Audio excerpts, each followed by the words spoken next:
आप सबका वेलकम है इस वीडियो में। अगर आपके अंदर सेल्फ कॉन्फिडेंस है तो आप हारी हुई बाजी भी जीत सकते हैं।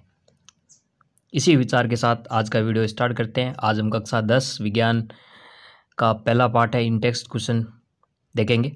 ठीक है, पहला प्रश्न देखते हैं कि वायु में जलाने से पहले मैग्नीशियम रिबन को साफ क्यों किया जाता है। इसका आंसर देखते हैं। तो वायु में जलाने से पहले मैग्नीशियम रिबन को रेगमाल से रगड़कर साफ कर देते हैं ताकि मैग्नीशियम ऑक्साइड और मैग्नीशियम कार्बोनेट की परत हट जाए, जो वायुमंडलीय ऑक्सीजन और कार्बन डाइऑक्साइड की अभिक्रिया के फलस्वरूप रिबन पर बनी थी। ऐसा करने पर रिबन आसानी से जल सकता है। मैग्नीशियम रिबन को जलाते हैं, काम ही उसको जलाना है, लेकिन जलाने में रुकावट पैदा करती है उस पर एक बनी हुई परत। ठीक है ना, वो परत किसकी होती है? मैग्नीशियम ऑक्साइड और मैग्नीशियम कार्बोनेट की होती है। बनती कैसे है? तो वायुमंडलीय ऑक्सीजन है और कार्बन डाइऑक्साइड है, इसकी क्रिया से वो परत बन जाती है। इसलिए इसको हटाते हैं ताकि मैग्नीशियम रिबन है वो जलने में आसान रहे। ठीक है, ये था पहले प्रश्न का उत्तर। अब है दूसरा प्रश्न। दूसरा प्रश्न कह रहा है निम्नलिखित रासायनिक अभिक्रियाओं के लिए संतुलित समीकरण लिखिए।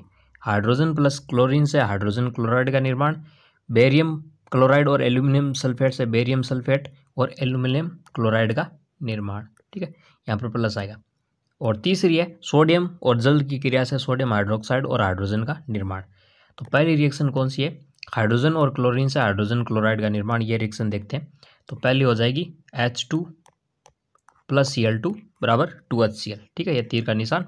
दूसरी बेरियम क्लोराइड यानी 3BaCl2 एक्वस यानी जलीय plus Al2SO4 aqueous aluminium sulphate, इसकी क्रिया से बन जाएगा BaSO4 barium sulphate plus 2AlCl3 aluminium chloride. ठीक है, तीसरी रिएक्शन है सोडियम की जल से क्रिया, 2Na प्लस 2H2O से 2NaOH प्लस H2 का निर्माण। ये H2 इधर इसके पास लिखा जाएगा। ठीक है ना, टाइपिंग की वजह से इधर गया है। ठीक है, तो ये रिएक्शन हो गई इनकी। अब बात करें अगले प्रश्न की। अगला प्रश्न है तीसरा, निम्नलिखित अभिक्रियाओं के लिए उनकी अवस्था के संकेतों के साथ संतुलित समीकरण, रासायनिक समीकरण लिखिए। जल में बेरियम क्लोराइड और सोडियम सल्फेट के विलयन अभिक्रिया करके सोडियम क्लोराइड का विलयन तथा अघुलनशील बेरियम सल्फेट का अवक्षेप बनाते हैं। तो पहली अभिक्रिया देखते हैं कि BaSO4 BaCl2 बेरियम क्लोराइड है, एक्वस जल में बनाते हैं। Na2SO4 एक्वस से क्रिया करके BaSO4 का ये बन गया PPT बन गया। ठीक है ना, ये घुलता नहीं है। और NaCl2 NaCl एक्वस बन गया। ठीक है, तो ये जलीय विलयन था, ये जलीय विलयन था। ये PPT वाइट PPT आ जाती है टेस्ट ट्यूब के अंदर ऊपर। ठीक है ना, वो नीचे आ जाती है, सॉरी टेस्ट ट्यूब में, और एक विलयन रहता है, थोड़ी बहुत ऊपर भी रहती है। ठीक है, जब टेस्ट ट्यूब लाते हैं तब वो एक साइड हो जाती है। ठीक है, जगह जगह रहती है। तो ये बेरियम क्लोराइड है, सोडियम सल्फेट से क्रिया करके बेरियम सल्फेट और सोडियम क्लोराइड का निर्माण हो जाता है।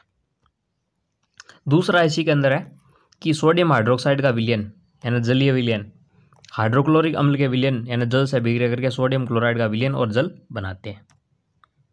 ठीक है, तो इसकी रिएक्शन क्या हो जाएगी? 2NaOH NaOH प्लस HCl, ये एक्वस है, जलीय है ना, जल में घुला हुआ, ये भी जल में घुला हुआ। NaCl एक्वस प्लस H2O, ये L है ना, लिक्विड स्टेट में होता है जल। जल एक्वस थोड़ी होता है, जल एक्वस नहीं होता, जल लिक्विड होता है। एक्वस नहीं कहेंगे, इसको लिक्विड कहेंगे, क्योंकि जल खुद जल में जल थोड़ी घोलेंगे, जल में जल घोलेंगे फिर भी जल ही रहेगा। ठीक है ना, वाटर ही रहेगा। तो ये सोडियम हाइड्रोक्साइड और हाइड्रोक्लोरिक अम्ल ये क्रिया करके सोडियम क्लोराइड और जल बना लेते हैं, और इस रिएक्शन को उदासीनीकरण की अभिक्रिया भी कहते हैं। उदासीनीकरण की अभिक्रिया का ये समीकरण है। ठीक है, ये साल्ट बन गया, ये बेस है, स्ट्रॉन्ग बेस स्ट्रॉन्ग एसिड, और ये साल्ट बन गया, साथ में जल बन गया। ठीक है, आगे बात करते हैं। चौथा प्रश्न, किसी पदार्थ के एक्स विलयन का उपयोग सफेदी करने के लिए होता है। पदार्थ एक्स का नाम और इसका सूत्र लिखिए। दूसरी बात, ऊपर एक में किसी लिखे पदार्थ एक्स की जल के साथ अभिक्रिया लिखिए। यानी पदार्थ एक्स है जो सफेदी करने के लिए उपयोगी, तो इसका नाम और सूत्र लिखना है पहली बात। तो पदार्थ एक्स का नाम बिना बुझा हुआ चूना है, जिसका सूत्र CaO है। ठीक है, सूत्र लिखते समय संकेतों पर ध्यान दीजिए, अक्षरों पर। जो छोटा लिखा है उसे छोटा ही लिखिए, ऐसे नहीं लिखिए। अगर आप ऐसे लिखते हैं एग्जाम में तो ये गलत हो जाएगा। O बड़ा है, O बड़ा ही आएगा। आप ऐसे लिखते हैं तो ये गलत हो जाएगा, एग्जाम के अंदर नंबर कट सकता है। तो जैसे लिखा वैसे लिखना है। और पदार्थ एक्स अर्थात CaO की जल के साथ अभिक्रिया इस प्रकार होती है। CaO सॉलिड बिना बुझा चूना, H2O लिक्विड, L है। ठीक है ना, स्मॉल L ये जल से क्रिया करता है, और CaOH2 एक्वस यानी बिना बुझा सुना या कैल्शियम हाइड्रोक्साइड का जलीय विलयन बना लेता है। ठीक है, अगले प्रश्न में चलें फिर। अगला है 5वां प्रश्न, क्रियाकलाप 1.7 में एक प्रक्रिया में एकत्रित गैस की मात्रा दूसरी से दुगुनी होती है, दुगुनी क्यों होती है और उस गैस का नाम बताइए ना। एक क्रियाकलाप 1.7 है, टेस्ट 2 में एक गैस होती है वो दूसरी से दुगुनी होती है और उस गैस का नाम भी बताना है, कारण और गैस का नाम। तो हमें पता है उसमें क्या, जल का इलेक्ट्रोलाइसिस है क्रियाकलाप 1.7 के अंदर। ठीक है ना, आपकी किताब में। तो हमें ज्ञात है कि जल 2 भाग हाइड्रोजन, जल का सूत्र होता है H2O। इसमें दो भाग हाइड्रोजन होते हैं और 1 भाग ऑक्सीजन होता है। ऑक्सीजन से मिलकर बना है, अर्थात H और O का अनुपात क्या है, 2:1 है। 2 हाइड्रोजन 1 ऑक्सीजन संयोग करने से बना है। अतः जल का विद्युत अपघटन करने से हाइड्रोजन और ऑक्सीजन गैसें प्राप्त होती है। इसलिए कैथोड पर एकत्रित गैस हाइड्रोजन, एनोड पर एकत्रित गैस ऑक्सीजन की मात्रा से दोगुनी प्राप्त होती है, क्योंकि ये जल के सूत्र में 2:1 में मौजूद है, इसलिए हाइड्रोजन गैस दुगुनी होगी। ठीक है, और 1 नंबर के प्रश्न में पूछा जा सकता है, कैथोड पर एकत्रित होती है हाइड्रोजन और एनोड पर होती है ऑक्सीजन, ये भी पूछा जा सकता है। ठीक है, आगे बात करते हैं इसमें।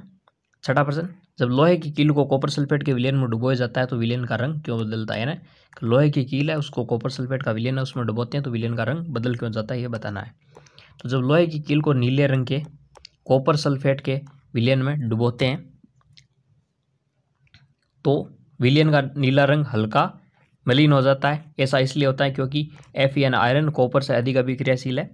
जो कॉपर को यानी कॉपर सल्फेट का विलयन है, ठीक है, अभी नीचे रिएक्शन आ जाएगी, उसकी आयरन से क्रिया कराते हैं तो इस सल्फेट के अंदर ये जुड़ जाता है और कॉपर मुक्त हो जाता है। ठीक है, तो कॉपर को विस्थापित यानी मुक्त कर देता है और आयरन सल्फेट और कॉपर धातु बनती है। अभिक्रिया इस प्रकार होती है, रिएक्शन देख लेंगे। ये आयरन है सॉलिड, ये कॉपर सल्फेट का विलयन है जो ये है नीला। ठीक है, FeSO4 बनता है, कॉपर मुक्त होती है, तब इसका रंग हो जाता है हल्का हरा विलयन का। तो इसमें क्या विस्थापन होता है, इसलिए ऐसा रंग का कलर चेंज हो जाता है। ठीक है, आगे बात करते हैं। 7वां प्रश्न है, क्रियाकलाप 1.10 यानी 1.10 से भिन्न विस्थापन द्विविस्थापन अभिक्रिया का उदाहरण दीजिए। क्रियाकलाप में 1.10 आपकी किताब के अंदर वहाँ द्विविस्थापन अभिक्रिया का एग्जाम्पल दे रखा है, उससे अलग आपको एक द्विविस्थापन अभिक्रिया का उदाहरण देना है। तो ये रहा PbNO3 2 यानी lead nitrate plus 2HCl aqueous hydrochloric अम्ल, PbCl2 सॉलिड और 2HNO3 बन जाता है इसके अंदर। ठीक है, तो लेड नाइट्रेट प्लस हाइड्रोक्लोरिक अम्ल, लेड क्लोराइड और नाइट्रिक अम्ल, ये एक द्विविस्थापन अभिक्रिया का एक अन्य उदाहरण हो गया। आगे बात करते हैं फिर 8वां प्रश्न की, निम्न अभिक्रियाओं को उपचयित और अपचयित पदार्थों की पहचान करें। उपचयित और अपचयित पदार्थ कौन कौन से इसमें बताना है। पहला दे रखा है 4Na प्लस 2O2 से 2Na O2 का निर्माण।